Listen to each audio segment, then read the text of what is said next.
Hi, everyone. Welcome back to Uncensored, a Yachting International radio show. I'm Marianne, your host from Yachts Mermaids. And today I have a really good friend of mine, a also ex-roommate. Well, I guess we weren't really roommates, but definitely crew friends and workers and all that stuff. And her name is Robyn Mackay, and she's the Chief Officer currently on a vessel. And yeah, hi, Robyn. Thanks for being here with us today. Hi, thanks for having me. I am so excited. I love this girl. And like, seriously, we just can't stop talking when we start. So, and she's a firecracker.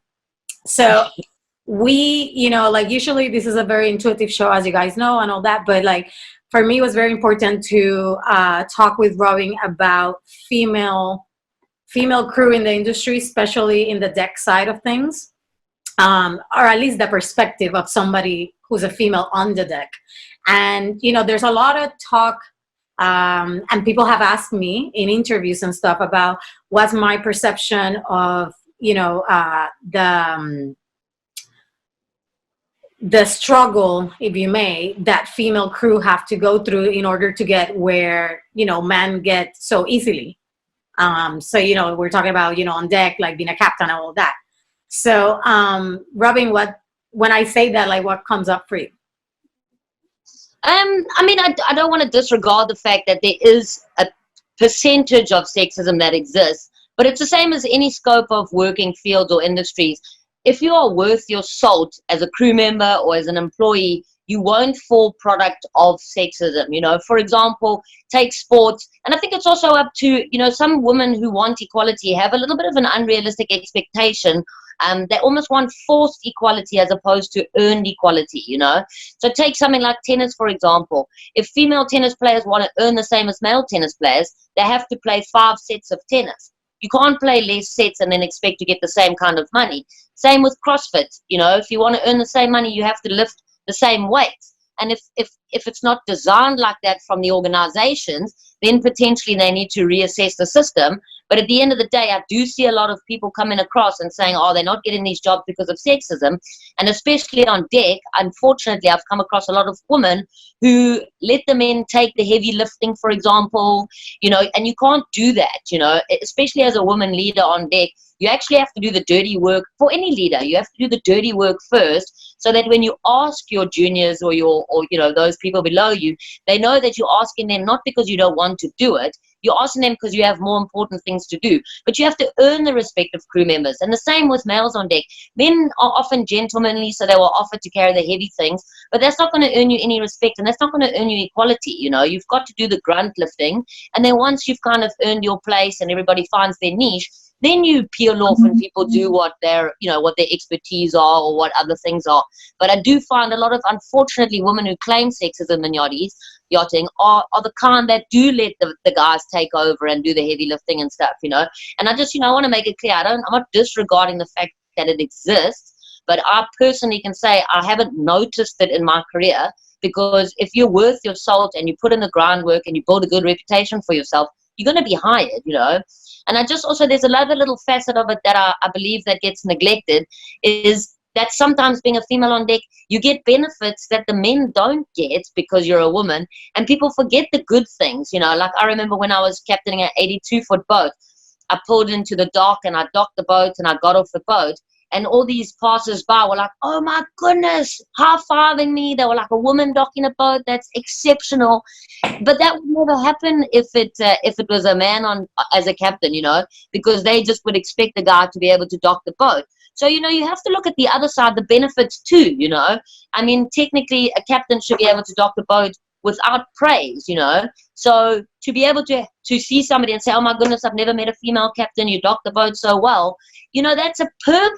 So that could be reverse sexism if you think about it. So, you have to look at both things. And I think a lot of people who proclaim sexual, discrimination sometimes forget about the benefits we receive as being a female leader, I love that. I love the fact that you brought the benefits of it, which I think nobody ever talks about. And then also what was interesting to me as you're talking is the whole concept about reverse sexism. So you also talked about that in your career, you haven't really had that big of an issue with, not finding a job or feeling that you're not being respected on deck and all that stuff. So, um, what do you think has been key for you in order to not really experience that, which other females are constantly experience for whatever reason? I think one of the things is that my mindset or perspective has been one of equality. When I come onto deck, I don't see myself as any different. So sometimes if I get a little bit of obstinance from the deck crew or a little bit of an adverse reaction, I don't automatically assume that it's because I'm a woman. I assume that it's because I'm a leader. I'm new, maybe they're testing me, maybe they don't like me, or whatever the case may be, maybe they don't know me. And I think sometimes when it's a female leader with male crew members, sometimes when they get these obstinate times, or they at a loggerhead with somebody, I think maybe their perception reverts back to, oh, it's because I'm a woman. But in actual fact, it's just potentially because you're a new leader, or maybe you're a leader that they don't particularly agree with your management style. So I think I've been a little bit more open-minded, that I'm a leader of a crew, not a female leader. So when I come across a few challenges, I'm open-minded to the fact that this probably happens to males too. So I think that's one thing. And then I think the other one is that you have to lead from the front. You have to earn your respect. Your position doesn't entitle you to tell people what to do, or it's not a forced respect. You earn the respect of your crew members. So I think I've always tried to just be a hard worker and also be fair. I think being fair, being consistent, and leading from the front is three of the main things to any good leader, male, female, irrespective. You have to show that you would do something, that you have that caliber or that standard, and then because you do it repetitively and consistently, people will follow your trend, and I think that across the board. And then, so I think it's just, probably perspective, that if you want to be equal, you need to see yourself as equal, and also not to take things so personally. You need to realize every crew member comes with a different perspective, and you have to be receptive to that to find out how to bring out the best in people. Yeah, So I think, I think it's very, as you're talking, the first thing that comes to mind is that the fact that you are not on a victim mindset. no. You are, you'll know that you're creating your experiences, and whatever you choose to create in your mind, that's what is going to show up for you. So you're obviously choosing differently, and that's why your reality on the outer world is literally so different from what other female crew are constantly coming across. So we talked a little bit about, the whole, equality or whatever, but what about when it comes to, because also the industry is also known for body image, and like shaming women, or being, making I don't even know if this is sexism, but comments,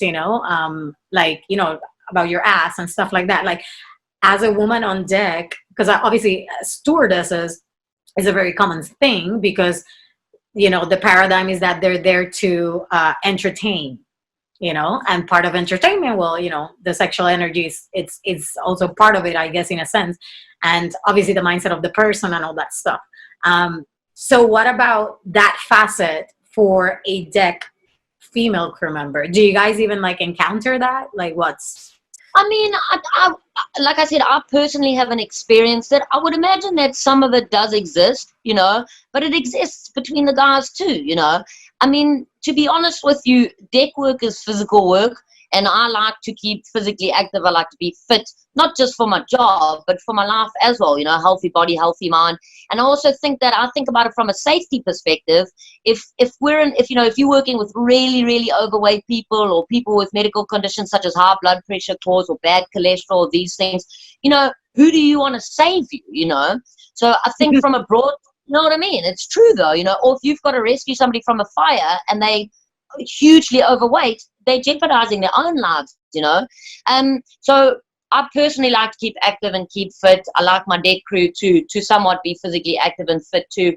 I mean, there's always that banter, I mean, it's gonna be, but let's be honest, girls. When we see hot guys or fit guys walking past, we make comments about it. Let's be honest, we see them walking by. So, just because guys are maybe a little bit more blatant about it, it doesn't mean it doesn't exist the other way around. And again, with that, I think it's your mindset, whether you take it personally or whether you see it as an enjoyable thing. I know some people who do have personal body image issues, they might get the negative side of it, which is horrible and is harsh. I don't respect that. I don't think you should be rude or unkind to anybody who is battling with body image issues. Maybe that's a personal struggle that we don't know about, that's outside of the norm of exercising or eating habits or whatever. So I don't think people, I think some people can be quite cruel. But I think, again, that works both ways, male and female. They're cruel to each other as well. I mean, everybody, there's a fine line between having a good joke with somebody and going across the line. But on deck, to be honest, I haven't really experienced it. Again, that's one of the other positive sides sometimes is, I've worked on a boat where we had a captain who was male and we had 5 female crew. And we'd come into docks and people would just be like, wow, he's a lucky man. He's got 5 women around him, Or when people see women on deck and, they're working out there, we get praised for being in a role that's physically fit and physically active. Whereas there's 4 guys standing next to me, they're not getting compliments, So again, I think it depends on your viewpoint and also your personal battle with your body issues, Because again, if somebody's shaming you or maybe they're not shaming you, maybe they're trying to have a joke, but because you've got your own personal insecurities with it, it hits a chord, So I'm not sure if I answered that in the way you were looking for, but yeah, that's just my personal perspective on body image and stuff like that. No, yeah, totally. I think it definitely answered a lot of things, but I guess I probably didn't even came across the way I wanted to. So what my thought process was, but obviously everything you talked about is very important because, I understand that there's that very thin line between I'm joking and then, just being a complete asshole. But then also there's that part of you don't really know the person's story. So you don't know what could potentially that do to the person. But then it's also up to the person to understand shit is not personal. So it's kind of it goes both ways. It's not just one side of the coin. Because for example, one girl that recently did a show with me, she talked about her struggle with eating disorder. And, something like somebody posted a fat person on the crew mess and said that they cannot go open the door because if not, they're going to get fat. For her was a massive trigger. But I mean, nobody really knew that she had an eating disorder. So obviously she's doing her work. So she was able to say, okay, this is not, they're not doing this to me. I'm just getting triggered. But obviously that's not the case for so many people because they're still in that victim mentality. But to go back to where I actually wanted to lead the question, which I didn't, I'm talking more about in the sexual sense, inside, in the interior, there's a lot of, bum slapping, comments, thinking that the interior crew equals, prostitutes in a sense. And I just wonder if that actually translates to the deck crew, because obviously you guys are seen more as a physical, masculine even role, even though you're a female, there's still that masculine energy, for whatever. Yeah. So I think, I don't think it does come across as the same as the interior. I see where you were going with that. I mean, I look at one of my other boats previously. The stews did always get the comments from the owners, guests, and things like that, and they were hit on a lot more. And I think it also involves the type of work that they do. They're standing behind the bar, they're serving cocktails, they're serving drinks. The men are having a few drinks, and then they start joking and playing around with the girls. So I definitely think the interior department does experience a lot more of it just to the nature of their work, for example, because you're around that social environment and it's getting a bit limber. I mean, it does happen a little bit on deck. I've had bosses guests also, trying to play that coy card and have some jokes and stuff. And again, I think it goes back to also your personal perspective. You can have a lot of fun with them, you can play the game, but you've got to cut that line somewhere. And I think a lot of crew members, whether you're inside or outside, battle to find that fine line where you can actually be like, no, Like, I'll have some fun, I'll play a few jokes, but if you're starting to get a bit too handsy or you're getting a bit on the crude side that I'm not happy with, you have the power to say no. Whether you're inside, outside, it's up to you. You can just say, okay, I think I've had a bit of enough, and you set a boundary. And most of the time, guests are quite responsive to that. If it's a firm, okay, I've had enough of this, they do respond well, and then they know their boundaries. It's like anything, you have to put boundaries in. You have to let people know where your fun side is, and that you're willing to have a joke and a laugh and have a tease and play a bit of a game, but then no means no. Yeah. But yeah, to answer wholly, I definitely think just due to the nature of the work, the girls on the interior experience a lot more of that kind of interaction, and on deck it's probably not as much. I mean, I've definitely had comments when I'm pulling in lines and I'm tying the boat up. I've had people be like, past comments about it, because obviously they find it quite intriguing and quite attractive to see a woman hauling in lines or tying a boat up or telling the boys what to do. So, I mean, I've definitely had those comments. But again, I take them as compliments. I mean, I'm doing work and people are enjoying it. Obviously, I've had times where I've had to tell guests to, back off, because it's just gone to the other side of the line that I'm not really comfortable with. But again, that's in your control.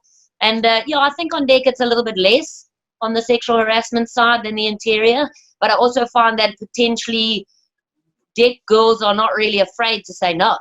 Maybe a little more than interior girls. Interior girls feel like it's part of their job to kind of schmooze and stuff like that. And I guess that's just the nature of the beast.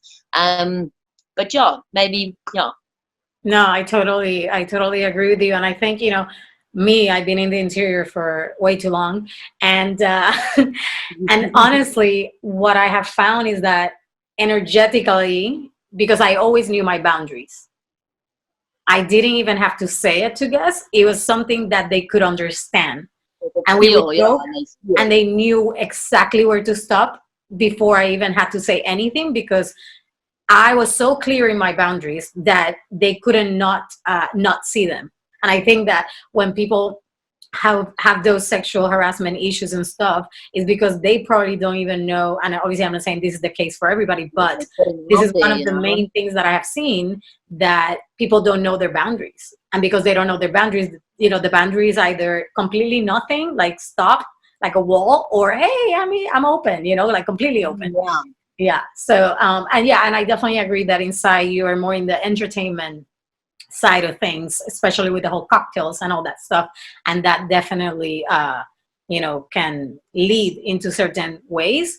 And maybe it's because also as a female crew on deck, your mentality changes when you have to reach certain, I don't even know what I'm trying to say, but I think you understand what I'm saying. I think what you're trying to say, and as you were talking, I was picking up on it a bit there. I think also what happens is it is a little bit of a difference, and it unfortunately, the industry we work in tends to be a little bit of a shallow and a fickle industry. I mean, these are billionaires and millionaires rolling around.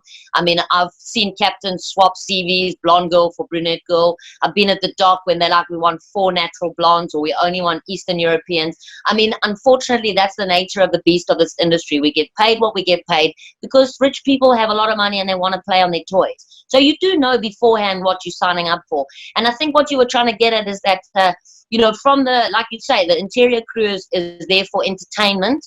Not entertainment. I mean, they're there to provide entertainment with regards to setting up experiences and stuff, but they can potentially be viewed as part of the entertainment. And I do know that it can be quite shallow.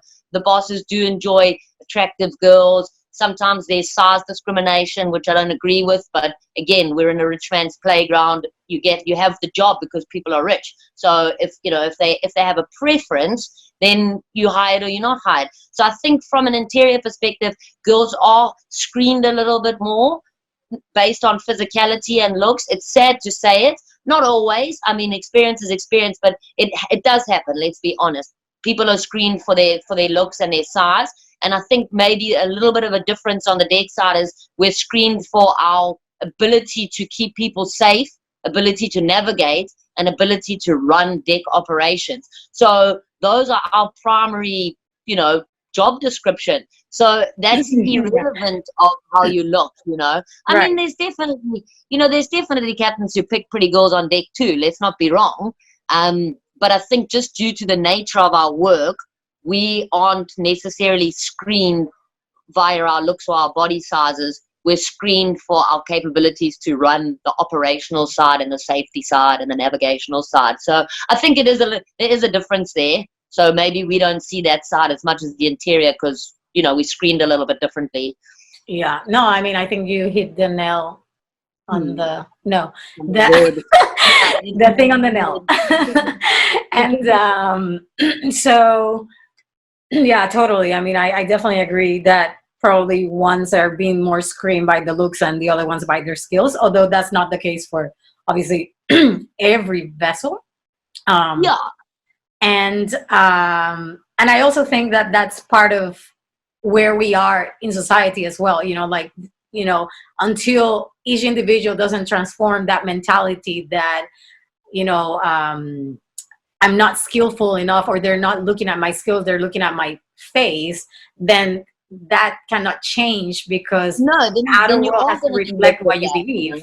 So, you know, it's kind of like, that's why it's such an important part of understanding what you talk mindset, you know, and your belief system, because that's literally what's going to create your experience, whether it's in yachting or outside of yachting. And that's why you have had such a different experience, and I have had such a different experience in my yachting career, because I haven't really experienced nothing that we're really talking about. Like, one of the things that people ask me is like, especially with female crew, about the wages, salaries. Honestly, I have been on vessels where I get more money than the first mate and the engineer together. Why? Yeah, Because I value myself differently. Yeah. And they don't, so they get what they believe they are worth, and I get what I believe I'm worth. You know, that's Well, this is the thing. I mean, people are going to perceive you as similar to what you project of yourself. You know, if you have bodily images, when something comes up in a conversation that's not necessarily that, you're going to take it as that. You know, if you think that you're being discriminated against because of your sex, race, creed, weight, whatever, then you probably are, because you're acting in accordance with that mindset, you know.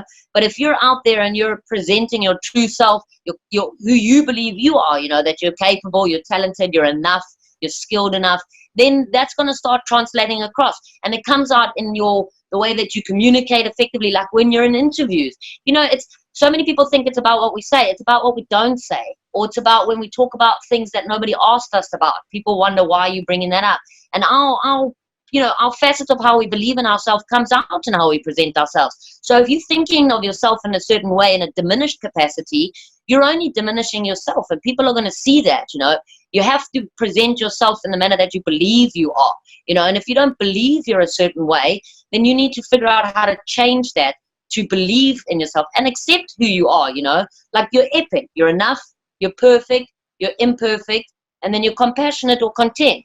You know, that's all there is to it, and you've got to present that in order for people to buy into that, you know. No, totally. And I think when you have that mentality and that belief system, you're going to attract certain boats that are going to, you know, mirror that. And if not, obviously you're going to attract perpetrators that are going to continue to help you be the victim that you've been, you know, playing with. Yeah. So yeah, what else is coming up for you? Not too sure, actually. I mean, I have noticed there's definitely, you know, I don't want to detract from the fact that, you know, because I don't want people to say there is sexism and you're saying there isn't sexism. I do believe there is a part of it to play. And one of the things I've noticed creeping in is with the new Maritime Labour Convention, they've stipulated that there can be no cabin sharing. So I feel that a lot of crew agents and captains are using this as an excuse to not let women be interviewed or to hire women, because I've seen a lot of... Sorry, what do you mean, like cabin sharing between male and female? Yes. So the MLC stipulates that there shouldn't be cabin sharing between same sexes, but it's not a hard and fast rule. You can make, if you have a document that says that the woman is okay with it and the man is okay with it, and it's written and it's put forward, you're allowed to have it. You know, there is still cabin sharing. And also, you know, so I do feel there is a portion of it that some captains are just now jumping on the bandwagon, and they just put in there no females due to cabin arrangements, which a lot of boats, fair enough, I understand that may be the case, but it's not a hard and fast rule. And if you know, and I just do feel that this particular rule in the MLC contract has started to negatively affect women in leadership roles. And it's not that it's because also there's a unequal number of participants in the deck field. So it's not that they're necessarily discriminating against, but let's say in the deck world there's maybe 800 males and only 200 females. So when they're looking to place people in cabins, it is quite difficult to get a female in a deck situation, because often there's just not enough numbers, there's more numbers of guys. So I feel that this rule, and it's not necessarily from a particular point of view, it's just the convention. I don't think they did it, they brought it in. That you talked about the numbers, because one of the things that I heard from a female crew that used to be on deck, and that obviously had a lot of struggles getting there, and then while she was on it, it was a lot of struggle, was the fact that she was always like asking herself, like, why does it always have to be just one girl on deck and everybody else has to be male? But actually, I also been on many boats where there's been more than one girl on deck. So that's why I couldn't understand what she was really saying, because I haven't really experienced that. I mean, I have experienced one girl on deck, but it's just because, the numbers game. I mean, there's just so many more. The volume of the pool of deck crew is majority male. So you can't really be upset about a skewed numbers on board when the numbers of the population of deck crew is unequal. Do you know what I mean? So I mean, I don't know what the exact statistics are, but I would imagine that there's probably 60, 70, 80% more men in the population of deck crew. So that's why the numbers are skewed, So you can't really look at it as in like only one's getting picked out of 5 crew. It's not as a design, it's as a population. They're getting all these CVs, and I can honestly imagine that out of 100 CVs for deck applicants, you're probably going to have about 80 guys and 20 girls, So you can't make 5 and 5, it's statistics, So and yeah, when it comes down to getting your license and doing the studying and all that, have you noticed like there's any difference, or even maybe when you're studying and there's other girls, what's the interaction between, like, do you see the struggle, or do you constantly meet female people that are in your same wavelength? No, and this is the thing, and this is, again, I don't know, maybe if it's just mentality or whatever, but when I go to school, and I mean, the last studying I did was my officer of the watch and my chief mate, and I was the only female in all the classes, but the guys enjoyed it. They respect it. They like, it's so nice to see more girls coming through the ranks and wanting to do the studies and stuff like that. They're very receptive to it, So that's why I said, I don't know where this, like I said, I don't want to disregard the fact that there is a percentage of it exists, but I think a lot of it is brought on by the individuals choosing to believe that it exists, maybe because they're not presenting themselves in the way that they want to. But when I've been to school, the numbers, and that's where I came up with the numbers thing, is out of a class, I think the last one where there were 22 of us that did our orals together, and I was the only girl. So that's 1 out of 22, So that's where I was talking about the numbers game. But I think people are, and that's where it goes to the benefits, the reverse sexism, because they actually give me a lot more props. Because I'm a female in the class, and when you pass and stuff, everyone's like, epic, that's so amazing, more women on deck, like, we love it. So I think the guys out there who are on deck are really encouraging, and I'm starting to hear really good stories. Like, I worked under another female officer, and she was great. Some of the guys like it because there's not so much ego potentially, where like they appreciate the fact that a female leader will listen and take their objectives and stuff. But then again, I think sometimes people have had bad experience because they've worked for a female leader who has this chip on her shoulder, and she's kind of been a little bit obstinate to letting them in, so you've got to find the balance. But I think the guys are supportive of girls on deck, I think a lot of them who have had good experiences with a good female deckhand or officer are encouraging it, Love it. And what would be your advice to, potential females that are maybe even in the interior but really wanting to get out on deck? Because everybody's just trying to get in the door, right? Like whatever's gonna get me, and if I have to clean a toilet and wear a skirt, like, I'll do it. So, for those, and the ones that are like in the middle of their trying to, really progress in their careers, but they're finding, they're in the struggles, whether you're a newbie or in the middle of it. And even like, so for somebody that is on your position right now, who is a chief officer herself, but still struggle with the whole sexism and all that stuff, like what would be your advice to them? I think you've got to make up your mind about what you want. Like when I joined the industry, I had to join as a stewardess because it was the peak of a recession in 2009. I was in France. There was thousands of people without work, so I just took whatever I could get. But I knew I always wanted to be a deckhand or be on deck, and I wanted to get that way. So I did what it took to get my first little bit of money together so that I could start, saving for courses. And then the next boat, I made certain I looked for a deck stew position, because that was the next step in the evolution. But I only took that role because I had the experience as a stew, so it was to be able to make the transition. But then what I did is I did the extra work. In my breaks, I would go up to the wheelhouse and I would ask questions. What does this do? How does this do? Can you teach me charts? Can you teach me about this? Nobody's going to take your hand and hold you through the whole thing, So if you really want to be outside, then you need to work at it. Get a logbook, log your miles, go into the bridge sometimes on your breaks and ask questions. Ask if you can log your miles a couple hours a day. And then as soon as I got enough miles, I got my yacht master qualification so that I could be taken seriously as a deck crew member. And from the day that I got that, I was like, there's no ways that I'm going to be a deck stew. I've done my time. I want to be on deck. And from then on, I was only going to take deck jobs. And I think sometimes the girls sell themselves a little bit short. They want to be on deck, but it's sometimes easier because there's a lot more opportunities as a stew or opportunities as a deck stew that sometimes maybe they didn't prepare enough money-wise to be able to go the distance till they got a deck job.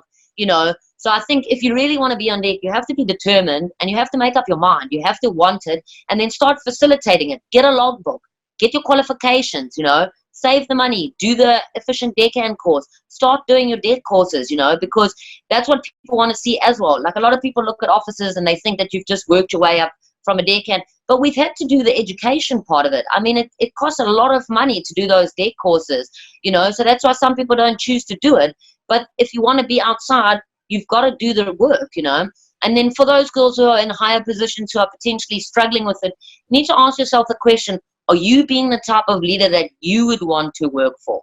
Are you being fair to your deck crew and letting them have a voice so that they feel a little prouder in the work?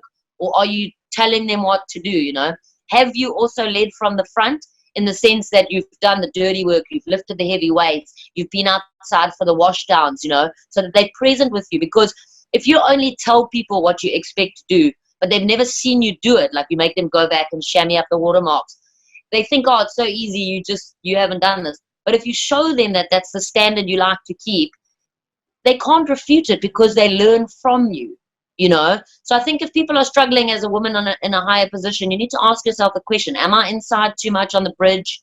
Am I negating work and delegating too much? Sometimes just do the shitty job just so that people can't question why you're asking them to do things. And the other side of it is find fun ways to connect with your team. Like on this boat, we do push-ups every hour. So let's say I'm in the wheelhouse for that specific day and the boys are doing something else.